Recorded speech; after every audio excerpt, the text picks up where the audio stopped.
Hey guys, welcome back. In our last video, we saw what is a test plan. In this video, we will see what is a thread group, how to create a thread group, types of thread group, and different configuration settings of thread group. So let us see that in detail.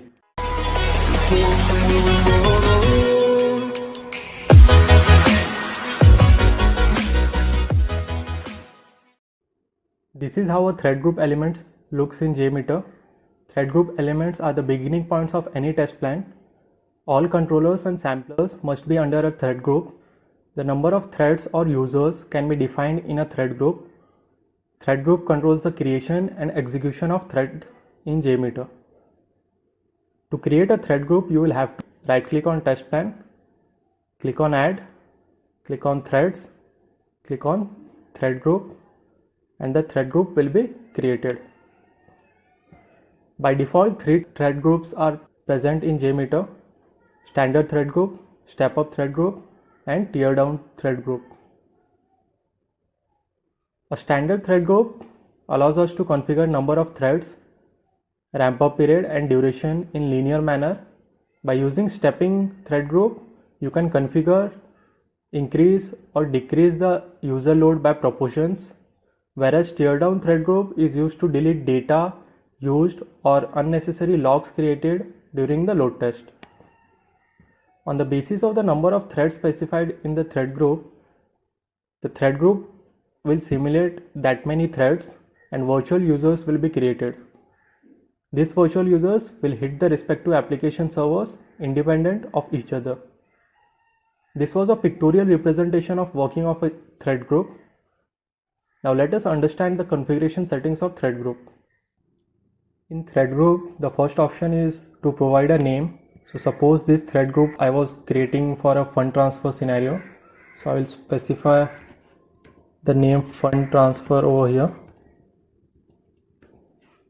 I can also add any comments as per my requirements.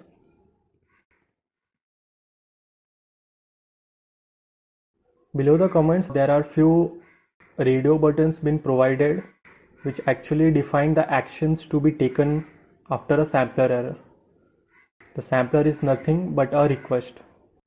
So let me add few HTTP requests in my thread group to explain each one of them.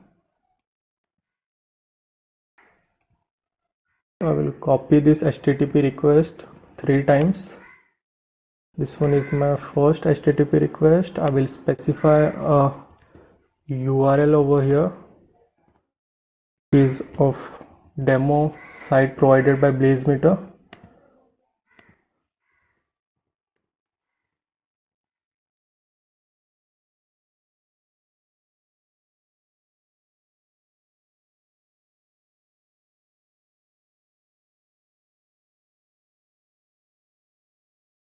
So I've added 3 HTTP requests, out of which in the second HTTP request I will add an error by deleting one letter.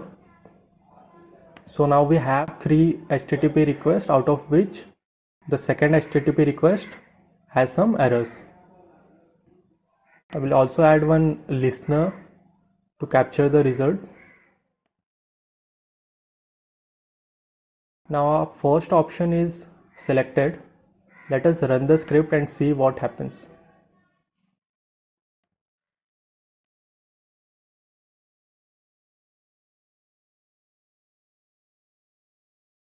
So now you can see that despite there was an error in the second request, the third request also get executed. So that is the use of this first radio button, continue. Let us select the second option. The second option says start next thread loop. Let us see what happens by selecting this.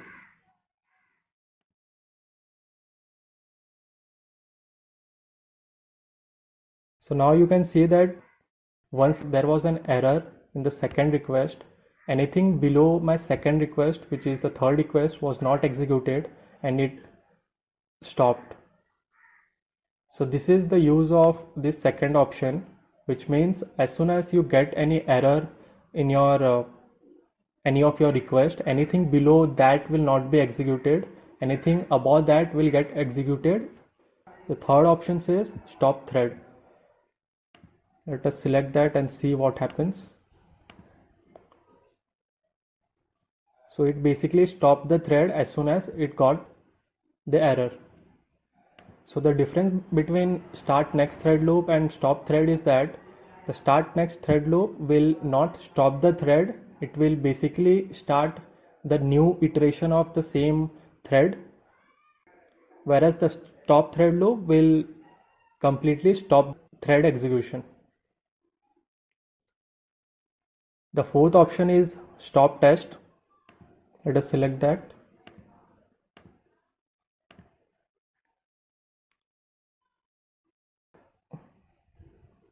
So by selecting stop thread, it will basically stop the whole test, which means if I'm running the test with 10 users also, it will stop all those 10 users and it will stop the test.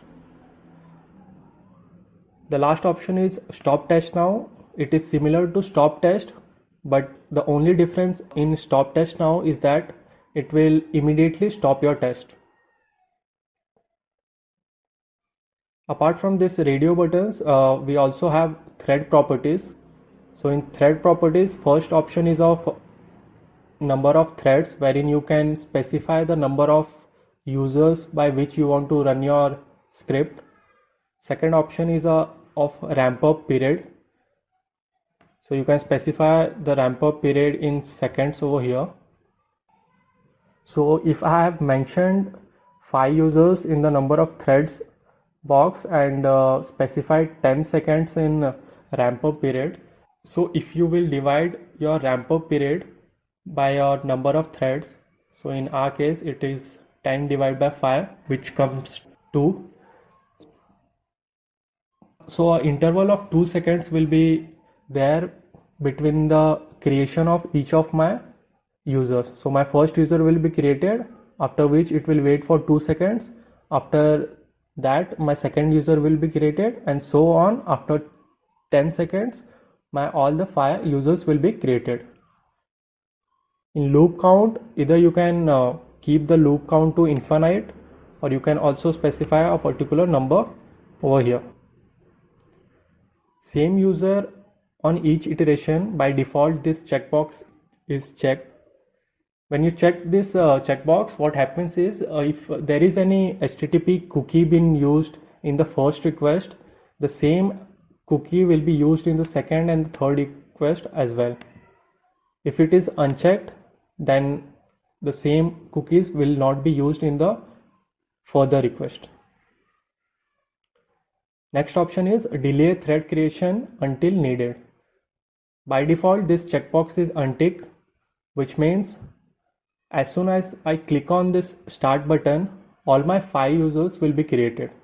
If I check this checkbox, what will happen is, so my 5 users will be created on the basis of my ramp up time. It won't be created as soon as I click on the start button, but it will be created on the basis of my ramp up period.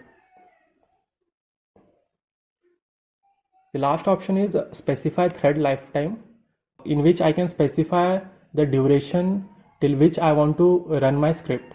So if I specify 60 seconds over here, so it will run my script for 1 minute.